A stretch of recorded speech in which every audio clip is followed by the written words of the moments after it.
my lovely viewers, welcome to Biophilic with Pathak ma'am. Class 12 का unit genetics and evolution के according हमारा chapter number 5 चल रहा है principles of inheritance and variation. इस chapter का हमने एक लेक्चर एक वीडियो ऑलरेडी कंप्लीट कर लिया है, जहां पे हमने इंट्रोडक्शन जाना था कि जेनेटिक्स क्या होता है, और इस चैप्टर में जो आपके दो टर्म्स आ रहे हैं इनहेरिटेंस एंड वेरिएशन, ये क्या होता है। और हमने जेनेटिक्स का आपका डेफिनेशन जाना था कि a branch of biology in which we study about heredity and variation. Heredity और वेरिएशन में क्या डिफरेंस है, ये दोनों क्या होते हैं, ये सारी बातें हमने फर्स्ट वीडियो में ऑलरेडी कर ली हैं, तो अब हम उन चीजों से फेमिलियर हो गए हैं।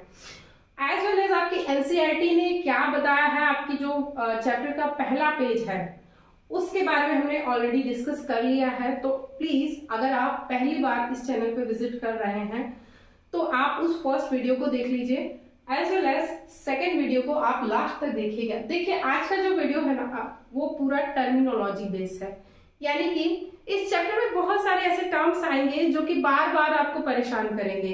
कि जैसे कि मैं आपको कुछ नॉर्मल बताती हूँ, जैसे फैक्टर है, एलील है, monohybrid cross, dihybrid cross, test cross, back cross, और आपका ये रेसेसिव डोमिनेंट, ये तो नॉर्मल है।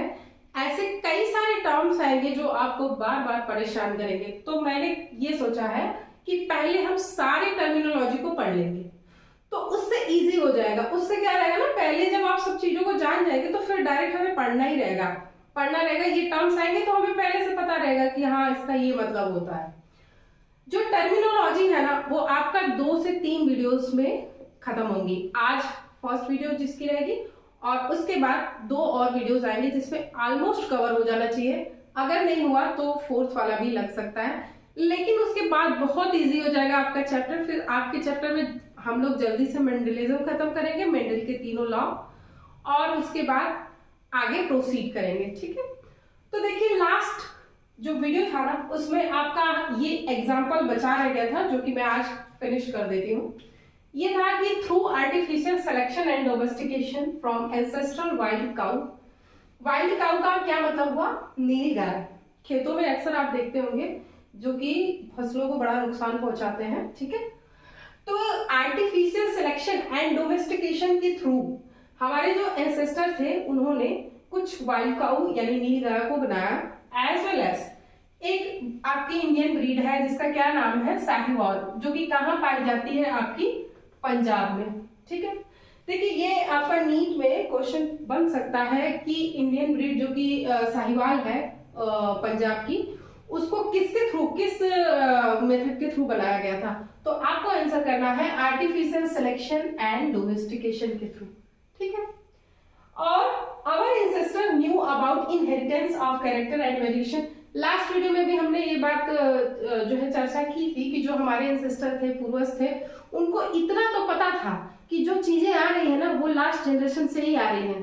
तो जो अच्छे पेरेंट होंगे उनके बच्चे भी अच्छे होंगे, तो वो अच्छा ऑलरेडी सेलेक्ट करते थे, और फिर उनका जो है नई नई अच्छी फसलों का जो है क्या करते थे, प्रोडक्शन करते थे। ठीक है, तो उनको बहुत थोड़ा सा आइडिया था, बट पता है उनको कोई साइंटिफिक बेसिस इसका पता नहीं था। मतलब अभी भी यहाँ पे थोड़ा सा बता रहा है कि a little, a very little idea, बहुत थोड़ा सा, साइंटिफिक बेसिस पता नहीं था। यानी कि जेनेटिक लेवल पे इस पूरी दुनिया में, पूरे संसार में अगर किसी ने इस चीज को सबसे पहले बताया तो वो है आपके जेनेटिक्स के फादर, जिनका नाम है ग्रेगर जॉन मेंडल, है ना। इसीलिए इनको जेनेटिक्स का फादर कहा जाता है। इसके बाद हम वही जानेंगे जेनेटिक्स के फादर कौन है, एक्सपेरिमेंटल जेनेटिक्स के फादर कौन है, मॉडर्न जेनेटिक्स के फादर कौन है।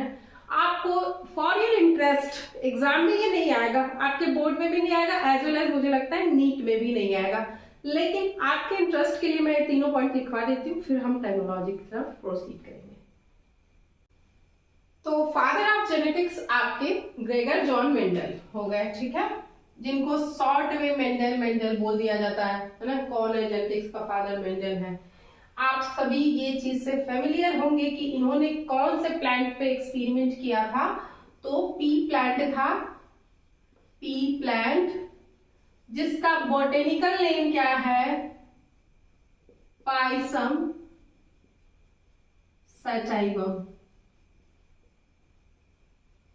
है ना, पाइसम सटाइवम। ठीक, एक बेसिक बात मैं आपको बताती हूँ जो हर एक बच्चा गलती करता है। क्लास 11th में फर्स्ट चैप्टर में आपने ये रूल पढ़ के आया है कि नॉमेनक्लेचर कैसे करते हैं, बायनॉमिनल नॉमेनक्लेचर, जो कि कैरोलस लिनियस ने दिया था। ऑलवेज जो जीनस होता है उसका फर्स्ट लेटर हमें किसमें लिखना है, कैपिटल लेटर में, और स्पीसीज को हमें किसमें लिखना है, स्मॉल लेटर में, है ना।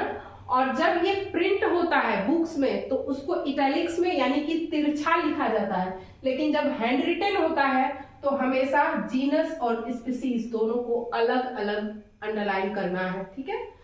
और ये गलती मैं ऑफलाइन क्लासेस में बच्चों को अक्सर करते हुए देखती हूँ। कभी उनका टेस्ट लिया या कभी वो नोट्स लिखते हैं, वो हमेशा ये गलती करते हैं, इसको कैपिटल में लिख देंगे, अंडरलाइन नहीं करेंगे। मतलब ये एक रूल होता है। अभी आप क्लास 12th में है ना, अभी से अगर आप आदत नहीं डालेंगे, बीएससी करने जाएंगे चाहे कुछ भी करें, आपको इस चीज का ज्ञान है। टीचर्स से ये गलतियां होती हैं, तो मुझे ध्यान आया तो मैंने सोचा आपको बता दें। ऑलवेज ध्यान रखिएगा, जीनस और स्पीसीज को अलग अलग अंडरलाइन करना है। फर्स्ट लेटर आपका जीनस का कैपिटल होगा और आपका स्पीसीज रहे चाहे सब स्पीसीज रहे, जो कि ट्रायोनोमेनक्लेचर में होता है, उसका हमेशा फर्स्ट लेटर स्मॉल में होता है, ठीक है। होमोसैपियंस रहे, जो भी बहुत सारे होते हैं।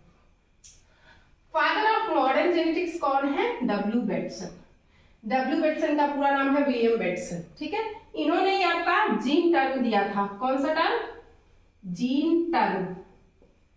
डब्ल्यू बेटसन ने ही जीन टर्म दिया था।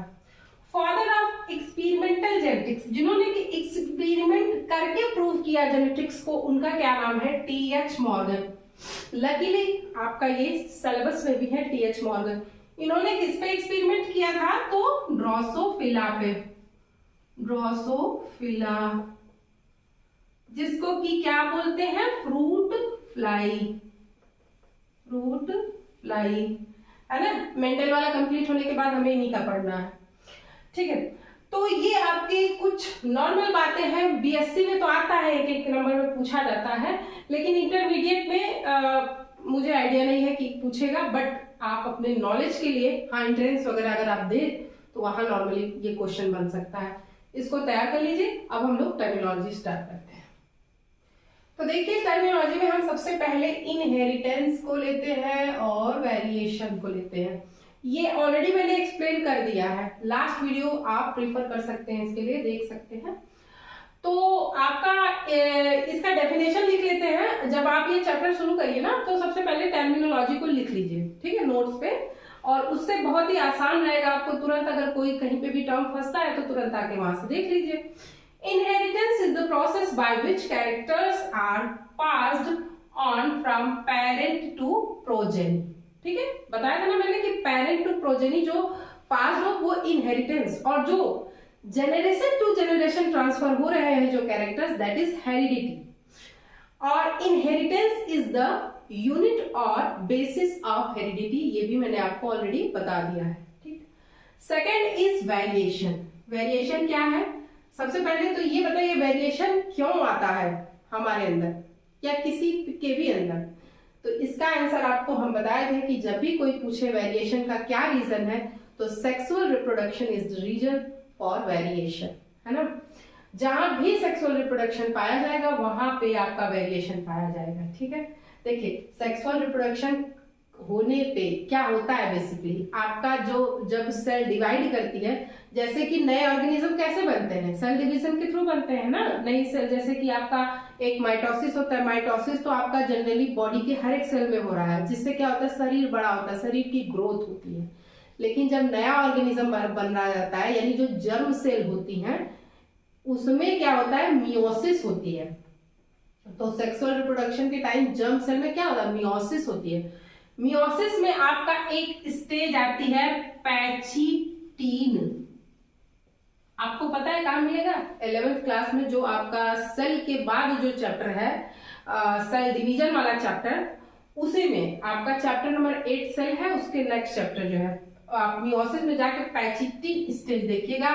पैचिटीन स्टेज में आपको क्या मिलेगा, crossing over, crossing over. Basically this is the main reason for the variation, है ना। और इसी के कारण भाई बहन या आपके जो सिबलिंग जो भी हैं, आपके रियल ब्रदर एंड सिस्टर, उनमें अंतर दिखता है। यानी उनका चेहरा या फिर उनका चाल चलन, उनकी गतिविधियां अलग हो सकती हैं इसी क्रॉसिंग ओवर से। क्रॉसिंग ओवर में क्या होता है कि जो क्रोमोसोम्स होते हैं वो आपस में अपने कैरेक्टर्स को क्या करते हैं, हेर फेर कर देते हैं। थोड़ा कुछ उसके ले लेंगे, कुछ अपने दे देंगे। ठीक है, आपको ये बेहतर तरीके से समझने के लिए वहां का वो आपको जाके एनसीईआरटी में देखना पड़ेगा, या आप कोई भी लेक्चर देख लीजिए इसका यूट्यूब पे सर्च करके। ठीक है, variation is the degree by which progeny differ from their parents, है ना। पेरेंट्स में कोई ऐसा कैरेक्टर जो कि ऑफस्प्रिंग में कोई ऐसा कैरेक्टर आ जाना जो कि पेरेंट्स में ना हो, दिस इज कॉल्ड वेरिएशन, है ना। और ये बात हमने लास्ट वीडियो में अच्छे से समझ ली है। अब नया टर्म जो हमें आता है दैट इज जीन। ठीक है, जीन। देखिए जब इस चीज का ये हुआ था ना, मेंडल का जब एक्सपेरिमेंट चल रहा था, तो उस समय जीन वर्ड आया नहीं था। अभी आपको मैंने बताया है कि जो डब्ल्यू वेटसन थे वही जीन टर्म को दिए थे। ठीक है, पहली बार जीन टर्म उन्होंने ही बताया। तो इसी जीन को जो मेंडल थे ना, वो इसी जीन को पता है क्या बोलते थे, फैक्टर। मेंडल को ये चीज लगता था कि कोई तो ऐसी बात है जो कि आपका इस जनरेशन से उस जनरेशन में ट्रांसफर कर रहा है, कुछ तो ऐसा है। तो उसको उन्होंने क्या नाम दिया, फैक्टर। हिंदी में कारक बोलते हैं। बाद में उसी फैक्टर को हम लोग क्या कहने लगे, जीन कहने लगे, है ना। जीन का प्लूरल जीन्स, पहनने वाली जीन्स नहीं, ये वाली जीन। ठीक है, तो gene is a section of thread like double helical molecule या स्ट्रक्चर, जिसे कि हम डीएनए कहते हैं, जो कि थ्रेड लाइक होता है ना, बहुत लंबा सा एक चेन या धागा, इतना बड़ा, बहुत सारा, मतलब डीएनए कहाँ पाया जाता है, हमारे न्यूक्लियस में। ये नेक्स्ट चैप्टर आपका मॉलिक्यूलर बेसिस ऑफ इनहेरिटेंस में डीएनए को ही पढ़ना है डिटेल में। तो एक छोटा सा सेक्शन ले लीजिए, तो उसी को हम जीन कहते हैं। जीन ही रिस्पॉन्सिबल होता है कैरेक्टर्स को one generation to another generation में ट्रांसमिट करने का। वो ही क्या होता है, जरिया होता है ना, उसी के थ्रू जाता है चीजें। ठीक है, या फिर नॉर्मल अगर बहुत ही शॉर्ट में हमें बताना हो तो कह देंगे small segment of DNA is called gene, है ना। A small segment of DNA called gene. ठीक है, हालांकि फंक्शनल होना चाहिए वो, जिसके थ्रू कैरेक्टर्स क्या हो, वो ट्रांसमिट हो। अब हम जानेंगे कैरेक्टर क्या होता है। एक होता है कैरेक्टर, एक होता है ट्रेट। दोनों में बहुत स्लाइट डिफरेंस है। पहले कैरेक्टर जान लेते हैं। ठीक है, तो कैरेक्टर बेसिकली क्या हो गया, जैसे हर एक व्यक्ति, हर एक प्राणी का अपना अपना एक कैरेक्टर होता है, चरित्र होता है ना। जैसे कि कोई बहुत ही ज्यादा शांत स्वभाव का है, कोई बहुत शर्मीला है, कोई बहुत फ्रैंक है, सबका अपना अपना एक कैरेक्टर है। सेम उसी तरह से यहाँ पे हम लोग एक एग्जाम्पल लेंगे पी प्लांट का। इसी के बारे में पूरा चैप्टर ही पढ़ना है, तो उसी को लेकर के समझ लेते हैं, ज्यादा आसान रहेगा हमारे लिए। एनी फीचर और एट्रीब्यूट, फीचर और एट्रीब्यूट बोथ आर सिनोनिम्स, थोड़ा सा अच्छा लगने के लिए एक बढ़िया वर्ड हमने लिखा है। ऑफ एन ऑर्गेनिज्म, किसी भी ऑर्गेनिज्म का कोई एक फीचर ले लीजिए। जैसे अभी मैंने स्वभाव की बात की, कोई बड़ा शांत स्वभाव का है, तो क्या बोलेंगे कि भाई वो जो है शांत चरित्र का व्यक्ति है, मतलब वो ज्यादा शोर गुल वगैरह नहीं करता है, ये बोल देंगे। ठीक है, तो इसी तरह से अब सिर्फ वही नहीं, और भी बहुत सारी चीजें हैं, जैसे कि पढ़ने में वह कैसा है ना, दिखने में वह कैसा है, जैसे कि बड़ा लंबा है या फिर बहुत ही सुंदर दिखता है ना। पहले अपीयरेंस में लोग उसे बहुत पसंद करने लगे, तो ये उसका एक कैरेक्टर हो गया। ठीक है, अब हम लोग पी प्लांट का अगर एग्जांपल लें, तो उसमें स्टेम हाइट, हाइट उसकी कैसी है ना। फ्लावर कलर, पी प्लांट के फ्लावर का कलर कैसा है, ब्लू, आपका वायलेट है, व्हाइट है, किस कलर का है। सीड का कलर क्या है, येलो है या फिर ग्रीन है। ठीक है, सीड का शेप कैसा है, राउंड है या रिंकल्ड है। यही चीजें हमको आपको अब नेक्स्ट पढ़ना है कि ट्रेट क्या होता है। ठीक है, आज का लेक्चर यहीं तक रखते हैं, बाकी की नेक्स्ट जो टर्मिनोलॉजी को हम प्रोसीड करेंगे नेक्स्ट लेक्चर में, नेक्स्ट वीडियो में, बहुत जल्द आएगा आपका 1 से 2 दिन के अंदर, ठीक है। तो आपको आज का ये पूरा वीडियो कैसा लगा, इसका फीडबैक कमेंट सेक्शन में जरूर दीजिए, और अगर आपको वीडियो पसंद आया हो तो लाइक जरूर कीजिए। चैनल पे आप नए हैं तो प्लीज चैनल को सब्सक्राइब करिए। Thank you so much for watching.